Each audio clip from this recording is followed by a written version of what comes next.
Sure. The High Commissioner can see you now, Mr. Hine. Well, that's very generous of him. Sorry? Mr. Hine. Ah, good afternoon. Do sit down. Mr. Hine, is it? Yeah.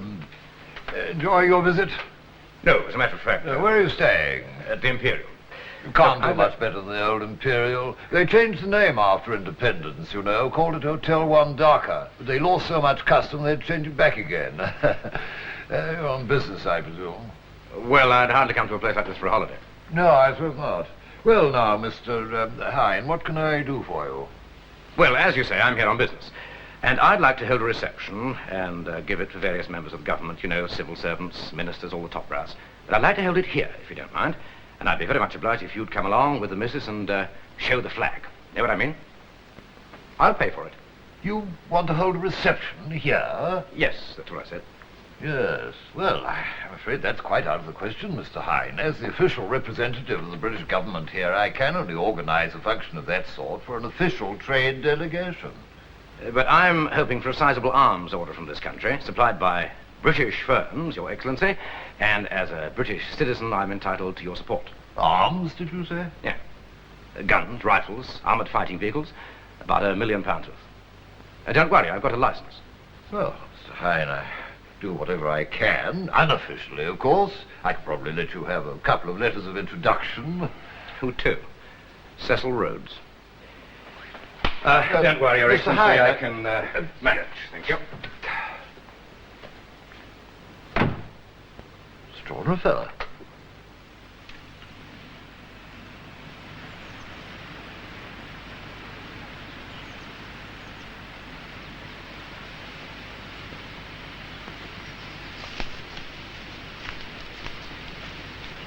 Morning, Christopher. Hello, Walpole. I found my way down from the house. I had the impression that trout were out of season. That's perfectly true, but I've got 1 or 2 pike in here. If I don't get rid of them, they'll eat up all my trout. What on earth are you doing here? Can I interest you in the troublesome internal affairs of a small African state? Not without a serious strain on our relationship, Walpole. Same one? Yes. Ever since General Obispo Aku seized power last August, the Foreign and Commonwealth Office have been watching anxiously to see which way he's going to lean. Well, he was indoctrinated at Sandhurst and Camberley. He should lean the right way. Oh, yes, but that was before the appearance of rival doctrines. Now, as you know, his first act as president was to start negotiations in the European arms market to equip his army with modern weapons. And your company has been nibbling. We withdrew all interest 3 weeks ago on my orders. He seemed to expect us to give him the stuff. Exactly. And I rather think we may have to. I understand that a somewhat large delegation of Chinese has suddenly descended upon his capital. Oh, indeed. No, not unnaturally, the FCO's in a bit of a ferment.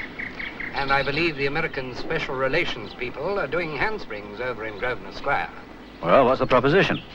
We'd like you to resubmit your tender as part of a package deal. Package deal? What package deal? We're going to offer increased aid. Oh? And a rather large, interest-free loan to pay for the stuff. Plus a handsome sweetener for the general. Sweetener? Your department, Walpole? You're growing up? Indirectly, of course. Provided he sends the Chinese packing.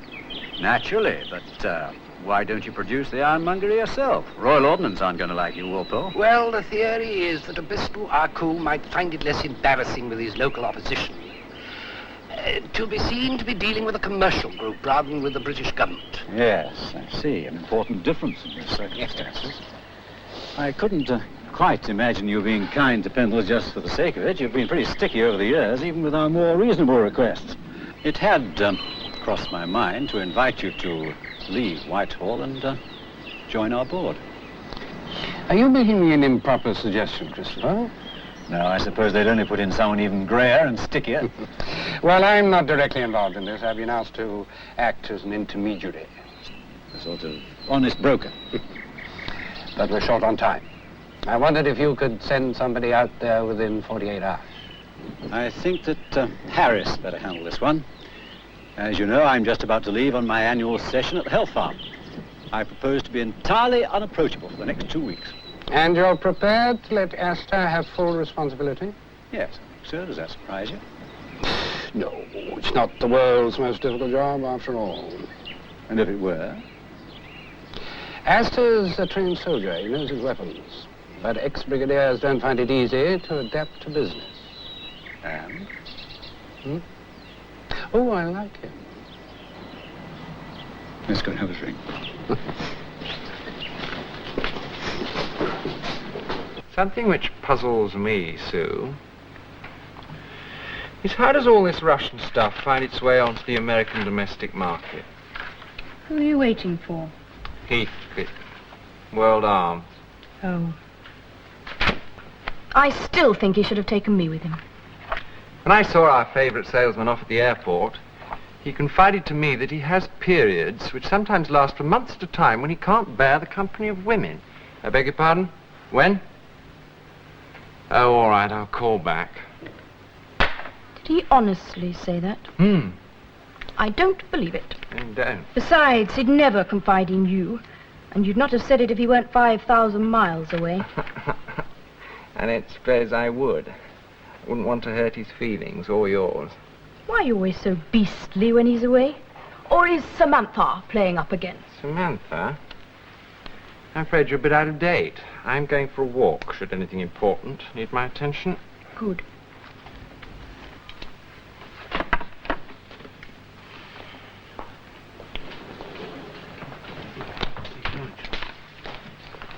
Morning, Sammy. Good morning, sir.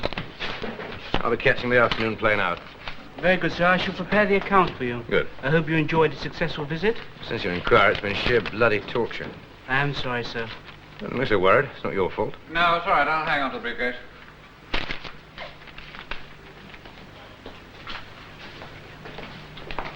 My name is Harris.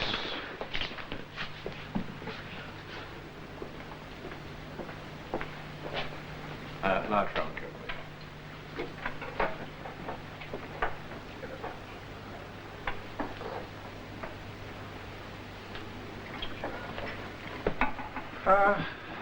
Small gin and tonic, please. Have this on Hine Enterprises. Yeah. Now, Astor. Well, what's the latest gossip on the up line from Walton-on-Thames, eh? Tell Dying me. to know. Tell me you were sculling round here somewhere. Well, that's £1 million quid of the business at stake, isn't there? What brings you to this part of the world, then? I heard a very loud murmur a couple of weeks back that Pendles had withdrawn their tender. I think suspended is the word. Well, the picture's constantly changing, you know. This continent's always in a state of flux. Oh, you know this part of the world. You've been here before, have you? Not reason to know. There's no doubt you'll have made it your business to find out. I did have quite a spell in Nigeria while I was in the army. I always had the idea that officers' messes were much of a muchness wherever you were, Baghdad or Catterick. That was the gossip in the naffy, was it? No, you see, occasionally I used to empty the ashtrays after a regimental dinner night, you see, and it's amazing what you can learn if you keep your eyes and ears open. Morning. Let's move over there, shall we? Well, I've not too much time.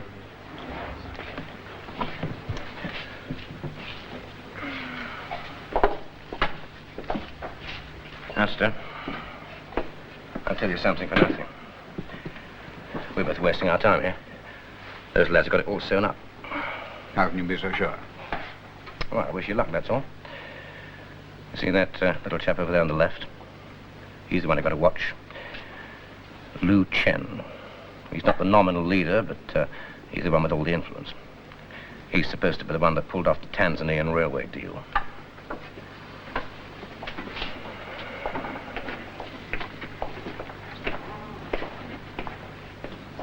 They've spotted you, Astor. They're going to spread the word.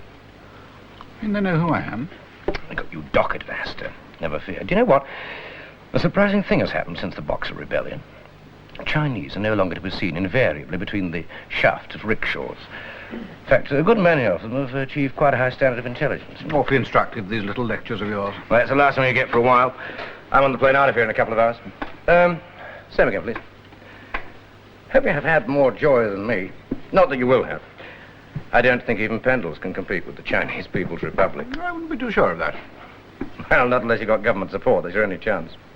Well, you know, firms like ours can generally count on a certain degree of official backing. I mean, without being personal, we do count a little more than the freelance chappies. Well, I must be off. No doubt we shall bump into each other. Just a minute, Astor. That's what you call unfair trading practice. Did you know that? Sorry, I'm not quite with you. What are you going to offer them, then? A thumping great loan, interest-free, £500,000 worth of increased aid for agriculture, or a bit of both? Still not with you, I'm I knew there was something like this in the wind the moment I saw you walk in that door. First of all, a couple of weeks back, your firm pulls out and goes home. And then just after that, the Yellow Peril comes pouring in. And now you're back, waving the flag and another tender. It's pretty bloody obvious what's been going on. I really think you should tell your psychiatrist these fantasies. I think you've got a package deal, supported by taxpayers' money. Right? Now, if that's true, that puts Pendle's in an unfair trading position. In other words, I should be offered the same facilities so we can compete on level terms. Or don't you agree? All sounds wildly hypothetical to me and rather uninteresting. All right. We'll find out then, shall we? I get on the phone to London and see who's propping you up. My tender is still on the table, You know. can phone whom you damn well like. No, don't be uncivilized, Astor.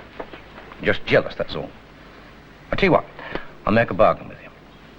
You can hire my services, if you like, and then we'll both be on the same side. So there'll be no need for any kind of scandal, will there? Scandal? What the devil do you mean? Well, it wouldn't go down too well if it were known that Walpole Gibb and his Whitehall Pinstripe Brigade were propping you up, would it? That kind of thing doesn't go down well at all in the ex-colonies, and I'm quite sure that your chairman wouldn't want it known. How is Christopher, by the way? Still off on those diet and pummeling jags? Could perhaps engage you in an advisory capacity. Well, what's her name, Astor? We're both working for the same thing, the old country and all that. Must you be offensive into the bargain? No, I mean it, Astor. How much are you going to pay me? 5,000, if the deal comes off. And provided you withdraw your own personal interest immediately. Make it 10,000, and you've got an assistant. I mean, it's not as if I'm likely to get to the honours list, is it? Like you. 7.5, final. Well, I suppose that'll just about cover my expenses. All right, we're in business. By the way, Astor, what room have they put you in? 504. Room 504. Charge this to 504, will you? Well, when you're seeing the General, then? Due to break the ice tomorrow morning. I see. And then you get down to the real business. Yes, now look, I want to lay on a bit of a reception at the High Commission here for local bigwigs, you know, ministers, civil servants and so on. I've already had a word on the phone from London with our High Commissioner here. Seems an awfully decent sort of fellow. Look, as you seem to be more on the ball here than I, perhaps you could get cracking on a guest list, could you? Well, this is sheer coincidence, of course, but I just happen to have one on me. Astor, there's just one thing I'd like to point out. Since I'm in the know here. Yeah. Around here, they'd like to see you getting in with the lads. You know, mixing in a bit. Yes, yes, Otherwise, they think you're looking down your nose at them. The Chinese made that mistake when they first arrived, but they're catching up fast, and you've just got to keep up with them, Astor. Good man. I can see you're right on the ball.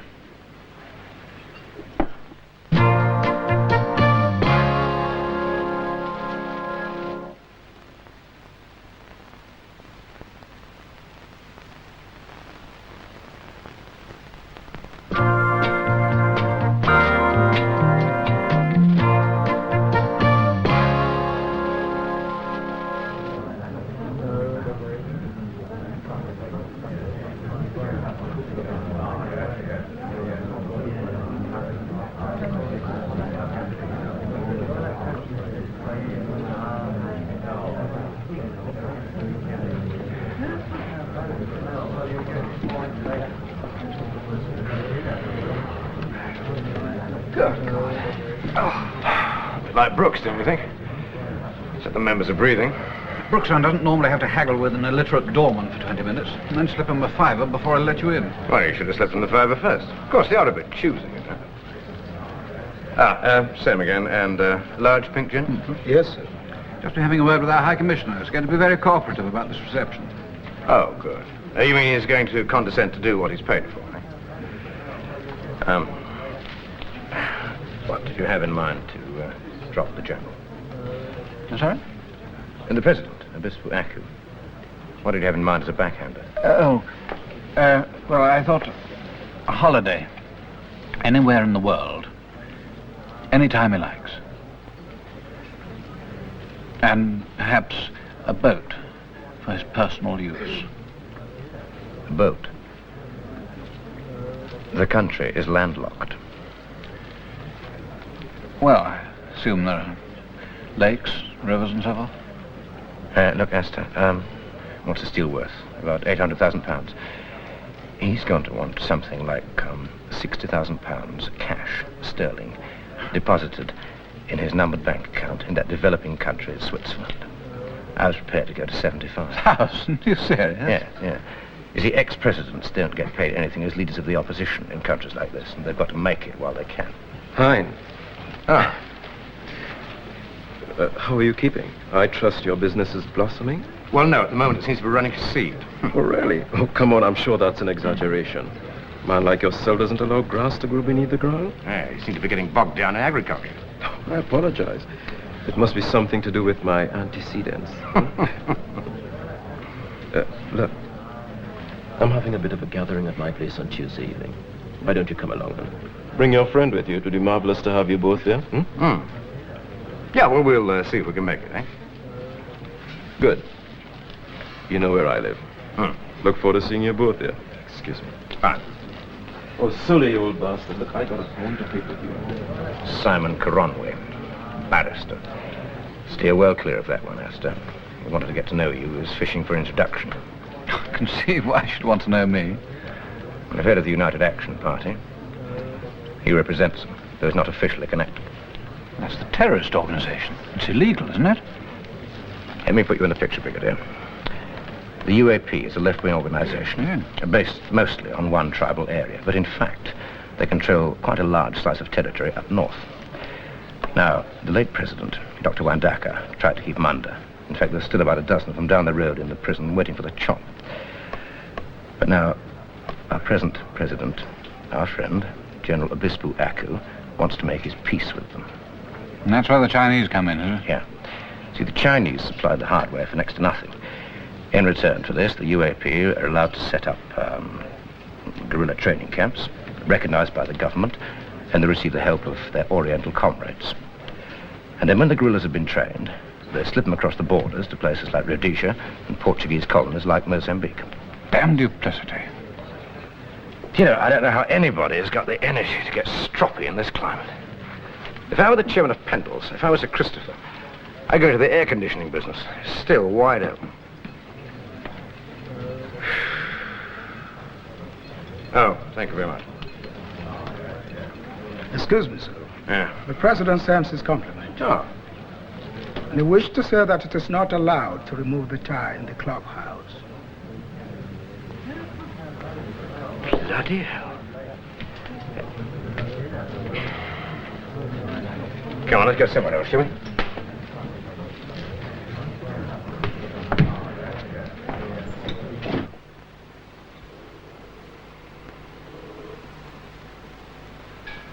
That were lucky.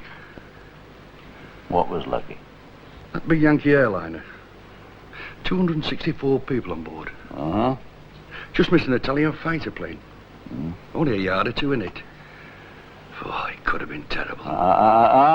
Golden rule, Arthur. Golden rule? What golden rule, sir? I don't want to hear about anything that's happening in the outside world. Sorry, sir. Forgot all about that.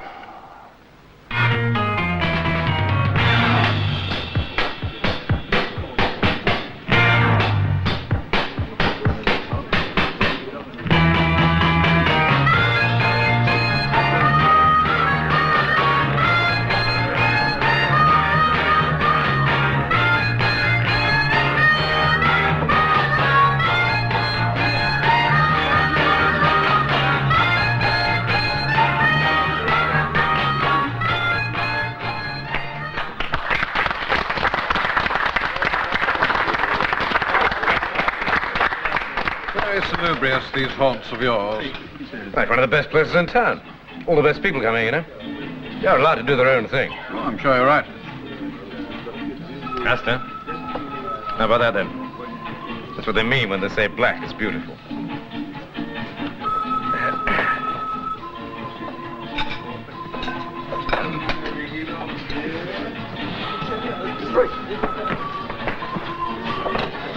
Curious customs they have in this establishment. Yeah, it must take our minds back to the officers' mess days.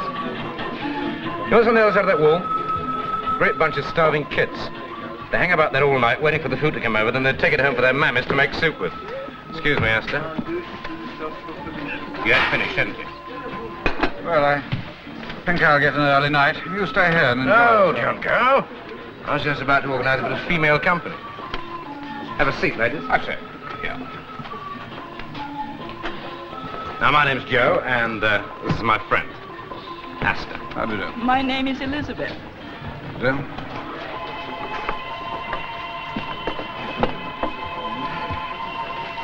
You have a wife in England, not so? No, not now. Then you look for a wife.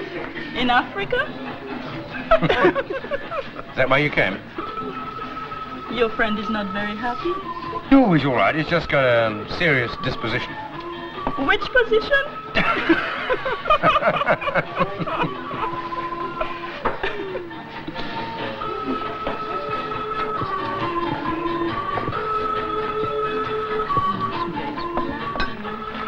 You don't seem to have much to say, love. Come on, let's have a dance. Leave these two lovebirds alone, shall we?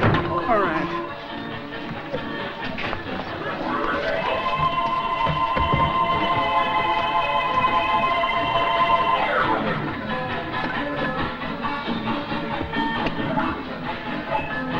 Your name is?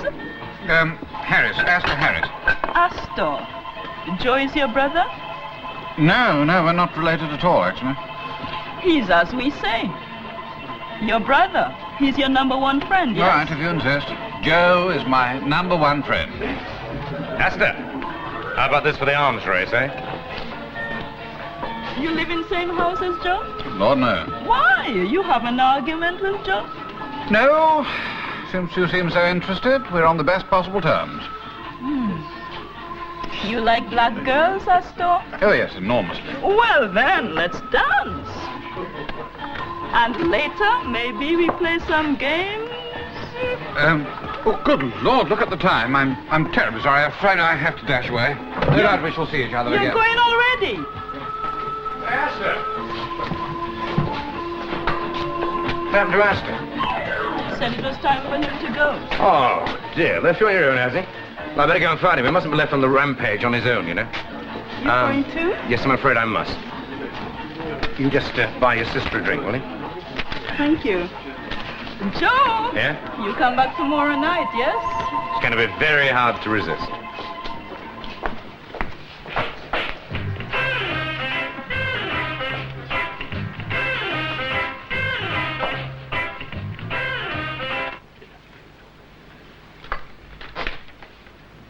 Send in Mr. Harris.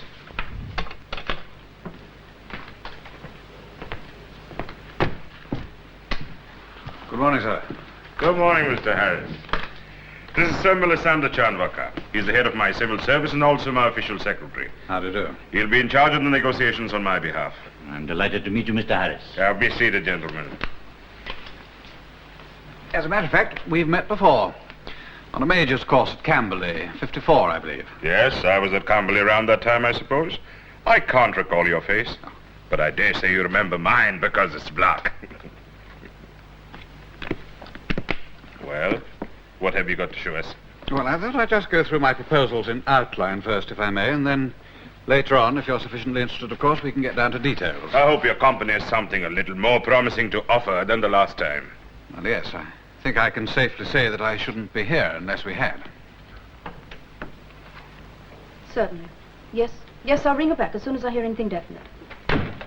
Oh, I had the impression you had the day off. Ah, you reckoned without my guilt complex. Actually, I had some important business to conclude with my turf account. Well, I had an urgent call from Lawson Ponds about an hour ago. They want Joe to go to Tel Aviv. Do they, indeed? Yes, they said he'd have to be there by Tuesday, otherwise it'd be too late. I've been trying to get him all morning. I managed to get the hotel, but they say he hasn't been in since yesterday. Lawson Ponds. It's very interesting. They offered me quite a job when I came out of the brigade. Oh. They're getting big, and they've a go-go look about them. This is something we can't let slip by. Get them back again. Who was it who called? Humphrey Pond. Ah, the man himself. As you'll no doubt agree, the Partridge Scout car is ideally suited for this sort of terrain, has a wide variety of alternative armament, depending on its role. Can it find a guerrilla fight in 100 acres of jungle?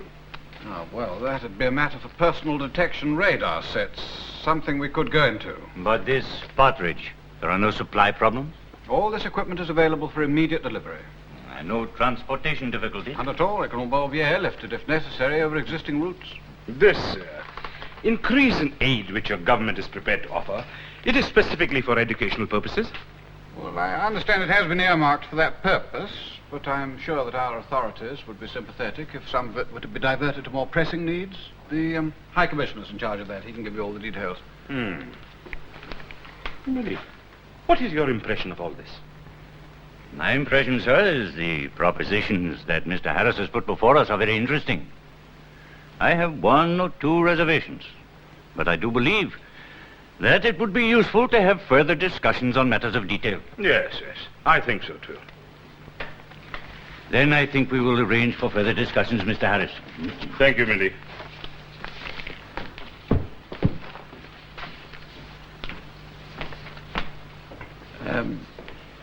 There was just one other matter that I forgot to mention.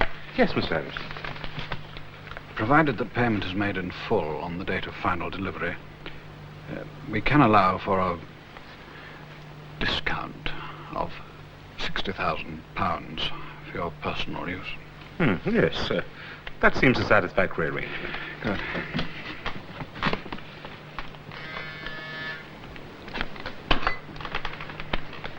I told you I do not want to receive any calls. Yes, who is it? And you. Hapana sana. Nasema nini? And you. Asante sana. This fellow, Joe Hine, he's a friend of yours. I suppose acquaintance would be a better word. He was in your company last night.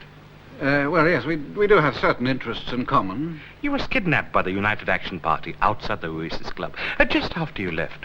Lord, really? Mr. Harris, you don't know how lucky you are. It was you they were after.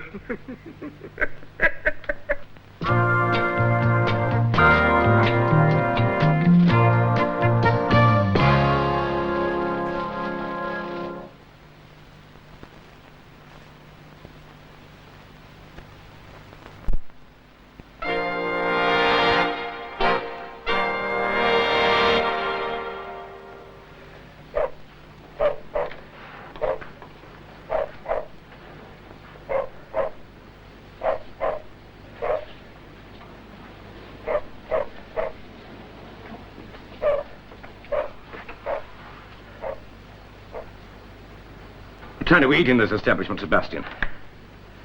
Under my guts are beginning to rumble. Whiz of the type of chap it takes a long time to get to know. What subjects are you interested in? Only if you let me know, we might be able to talk about them.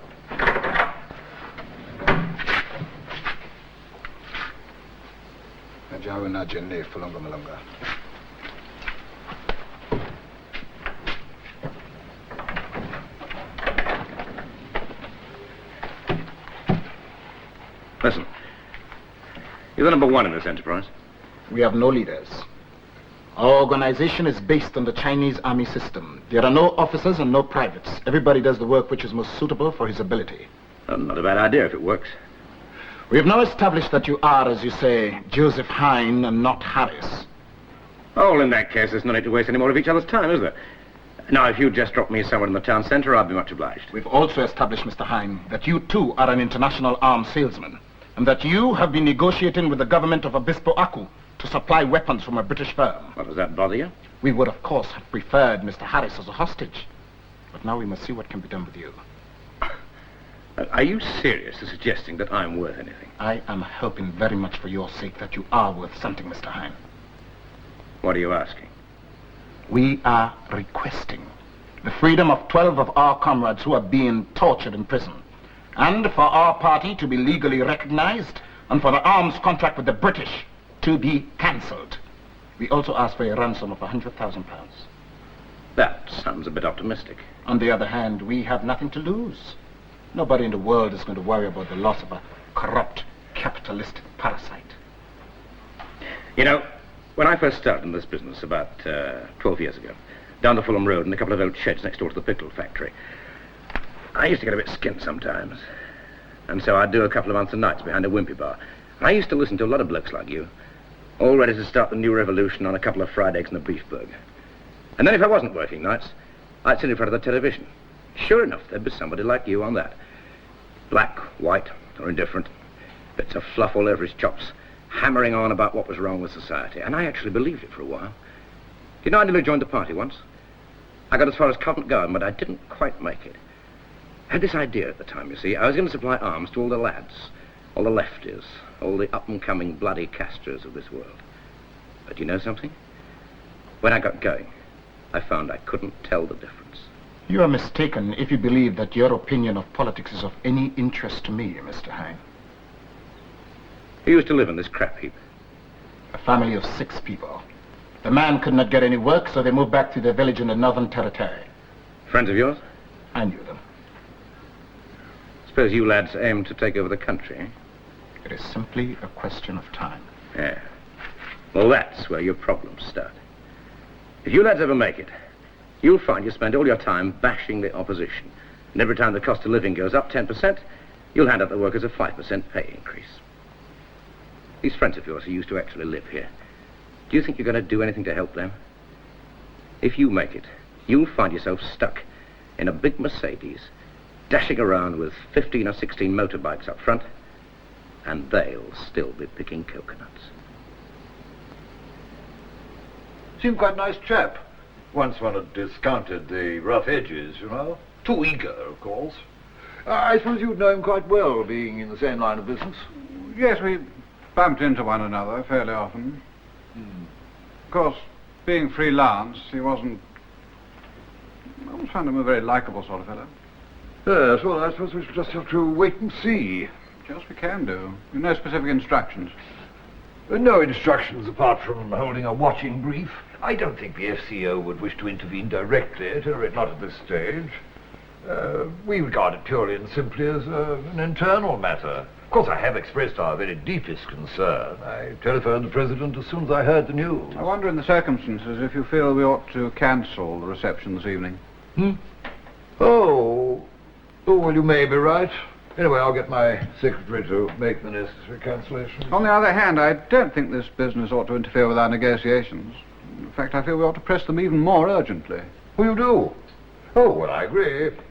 This meeting tomorrow morning, you think we ought to have a little preliminary discussion? Of course.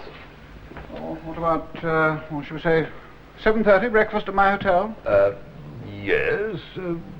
Actually, I think it would be more suitable if we were to meet here in my office. Let's see, I shall be free from about 9. Will that suit you? Yes, of course. It's not that we haven't got Hine's interests very well to the fore. As I said, we're most concerned, but it's not quite like the old days. Our hands are tied. Oh, yes. I do see that. On those conditions, no, never. Tell them there's nothing doing. They've only one man who's of no importance to anyone, and they're asking a ransom for the President of the United States. All right, I'll convey your message to my clients, sir. I'm sure they will be disappointed. And so will Mr. Hine, no doubt. So why wasn't I told? Seems you were. By some reporter, but from official sources, I'm here having to bring up the subject by myself. Windsor, I admire your esprit de corps. I can see what the Grenadiers did for you. But really, I am not Hine's keeper. I'm a public servant who happens circumstantially to be in the same line of business. Who stands to benefit when Joe pulls off a deal? Your department, so that you can boast of the size of your arms exports. But you're forgetting most of the work is pulled off by us. Us? The independents, people like Joe and me. Oh. What does your passport say, Windsor? Your tax return? Sorry? Tycoon, salesman, dealer in arms, or messenger boy? So what are you doing about it? You have friends in high places in the Foreign and Commonwealth Office? I've already been in touch with them. Well, I thought your department carried some weight. Hine's being held by rebels in a country no longer dependent upon the UK. We can't very well send in a battalion of paratroops. And what else can't we do? I bet those phones would be red hot if they'd grabbed the High Commissioner. Well, of course, it'd be a breach of diplomatic privilege. Look, my boy, what can I do? I'm as distressed as you are. But I'm assured that the High Commissioner is doing all he can. And Harris is out there. I've no doubt that he's doing all he can. Oh, yes. I can just see Harris sticking his neck out on Joe's behalf.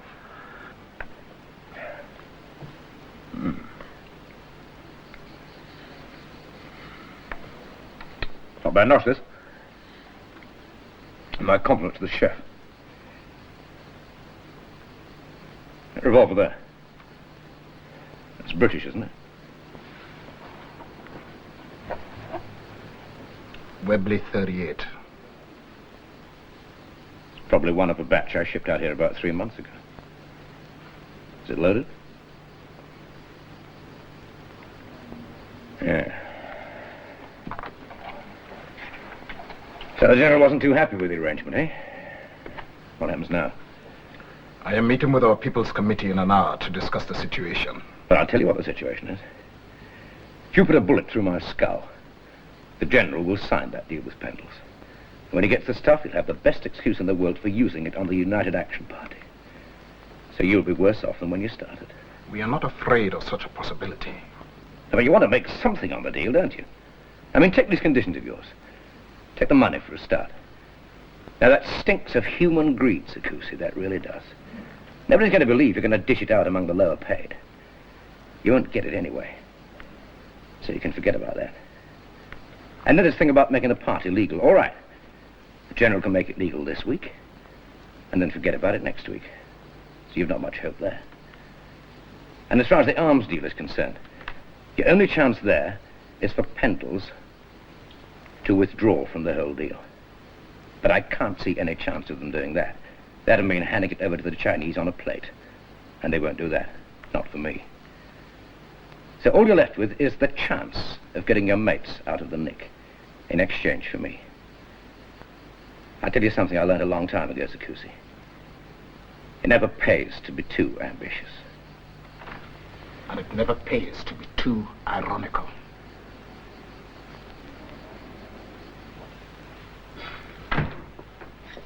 So what happened? Oh, I've got a taxi waiting outside and 3/4 of an hour to get to the airport. what can you possibly do when you get there? I've been shouting at Pendle's secretary for... She said he's gone on a rest cure. She said she hasn't any idea where it is. She said even if she did, she wouldn't dare disturb him. What can we do? Try his wife, she ought to know. And how do I find the address? It's in Who's Who, silly. And that's for Schroeder. I've got to go. Bye. Bye. So, they don't want money. And they don't want recognition. Ah, I see. We're getting a little more reasonable. The answer is that as far as the purchase of military equipment is concerned, it is I who run the government, and I shall deal with whatever country I happen to choose. Now, as regards the prisoner, Kironwe, we're 12 prisoners from the UAP, all on criminal charges. Is that not correct? 6 of them are under the sentence of death for the murder of a policeman, but are awaiting an appeal. I tell you what I'll do. I'll exchange those 6 men for Mr. Hine. If, on the other hand, Mr. Hine is murdered by our clients, I will arrange for the appeal of those 6 men to be brought forward. And somehow, I don't think it will succeed. I will then personally sign the execution order. So, I'm offering your client 6 live men for 1 live man, or 6 dead men for 1 dead man. They can make the choice. That's excellent justice, Kironwe. Wouldn't you agree? You may go.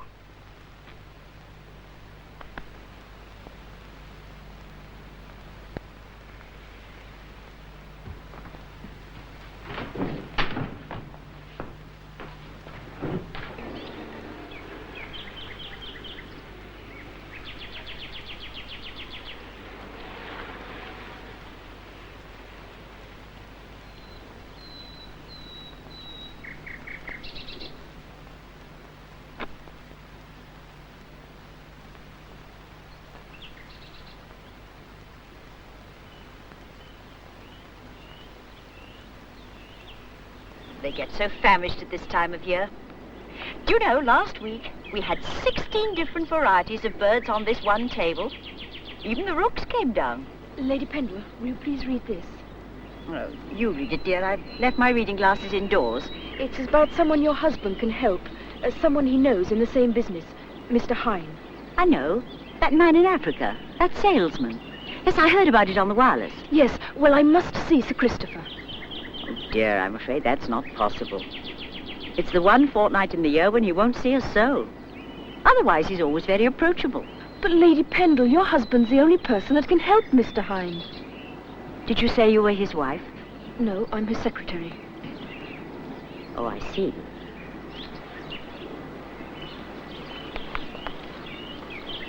Look, there's a coal tit. First one of the winter. Will you please tell me where he is? Suppose I could write to him. Oh, but that would be much too late. There's so many terrible things happening in the world. Lady Pendle, please help. He made me promise not to tell a soul. But please. I suppose if I were to write it down, that wouldn't be telling, would it? Of course it wouldn't.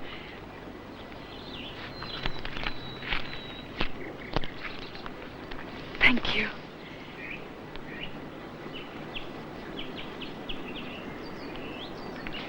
Thank you so much. Would you like to come in for a cup of coffee, dear? You look cold. I'd love to, but I've got to fly.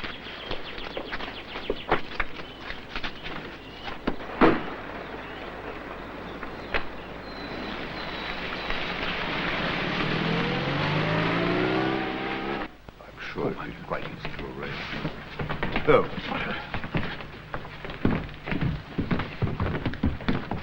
Good morning, gentlemen. Good morning. Good morning, sir. Be seated, gentlemen. Thank you. Sir Melissander, for whose opinions I have a great respect, seems to think we should accept your proposals in preference to what our Chinese friends have to offer. I'm delighted to hear it. Yes, I suppose you are. As there seem to be no special reasons for delay, I could have the contract ready for signature tomorrow afternoon. Very well. Well, it's most satisfactory. Perhaps you and your colleagues, and you yourself, Mr. President, if you can spare the time, would care to attend a small celebration at the High Commission after signing. We should be most happy to do so. Fine. Well... just a moment, gentlemen. I have an item of news that may interest you. I had an ultimatum from the people who call themselves the Revolutionary Council of the United Action Party. They say that if I do not sign the arms agreement with the Chinese brothers, they will kill their hostage. They've set a time limit of 24 hours, starting from noon today. So you do realize, Mr. Harris, that when you put your name to this document, you're also signing the execution order for your friend, Mr. Hine. I understand, sir, that you're doing your utmost to secure the release of Mr. Hine. I can assure you that we, too, are deeply concerned by this situation. On the other hand, I don't believe my company would feel that any useful purpose could be served by delaying this agreement. See, if that is what you believe, I suppose you must be right. Thank you.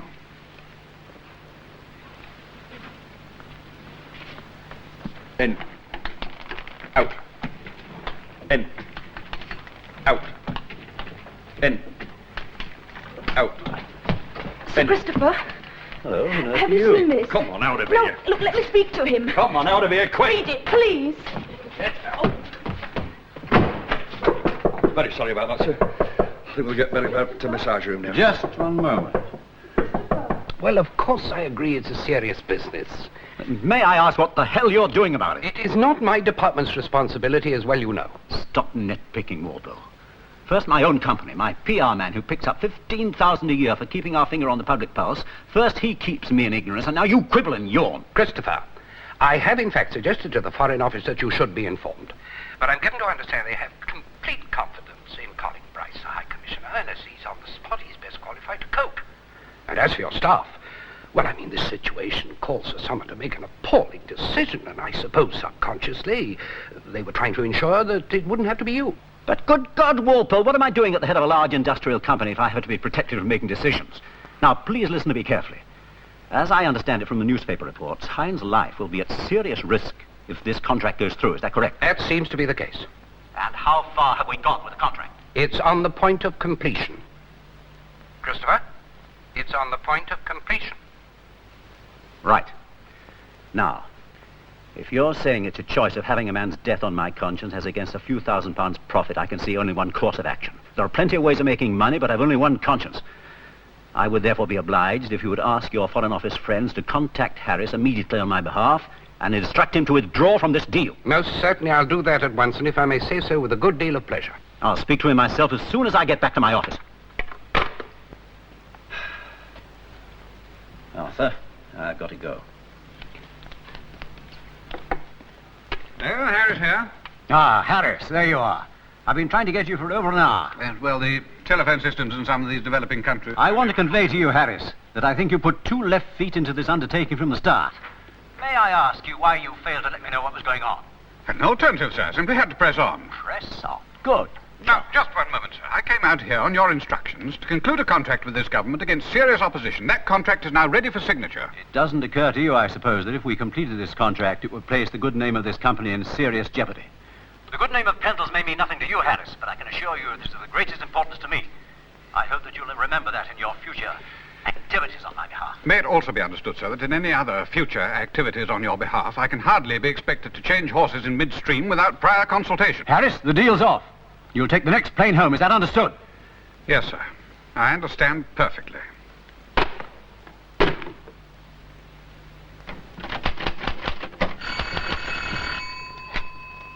High Commissioner's office. This is Mr. Windsor speaking of Hine Enterprises. I would like to speak to the High Commissioner on a matter of urgency. I'm terribly afraid he's in conference at the moment, sir. He really is very busy. But perhaps he won't be long. Perhaps I could ring you back when he's available. Yes, certainly. At the Imperial. Right-ho. I'm waiting for a telephone call. I shall be in the bar. Very good, sir. A large vodka and tonic.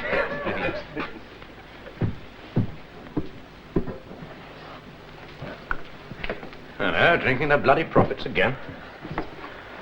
Large rum and coke, please. Joe, you all right? All right. Nearly bored to death. All those earnest discussions about the profit motive. You can pay for this, Jeremy, won't you? You do me a favour, will you? Get one of the lads to run me a bath, and then lay on something decent for us to eat. Consider it done. And, Jeremy, just for the record, I'm impressed. Huh? That you got here. Steady on. So you see, I really had no alternative. Well, you did the right thing. I'd have done the same for you. Thank you. Now, as I understand it, Harris did give you an assignment of sorts for, what was it, 7,500. But I understand that that depended on the success of the operation. In fact, you yourself contributed to its failure by getting yourself kidnapped. Yes, that's one way of looking at it. On the other hand, you could say that as it was Harris they were after, I saved you a bomb. Not to mention the wear and tear I underwent on his behalf. Now, that's worth a bit of compensation, don't you think? Hmm? Well, we are expecting a bit of government money by way of deferring expenses concerned. Why don't we settle for 50%, which makes it 3,750? Yes, well, let's not be greedy. Let's just call it 4,000, if you like. Round off the figures. £4,000. By the way, you know roughly how much profit you'd have made on this deal? Roughly? I can tell you exactly. You cost me £261,000. Oh, is that all? Well, that's, 257,000 I owe you. Yes, roughly. Well, goodbye, Hine. Goodbye. Oh, I'm so sorry.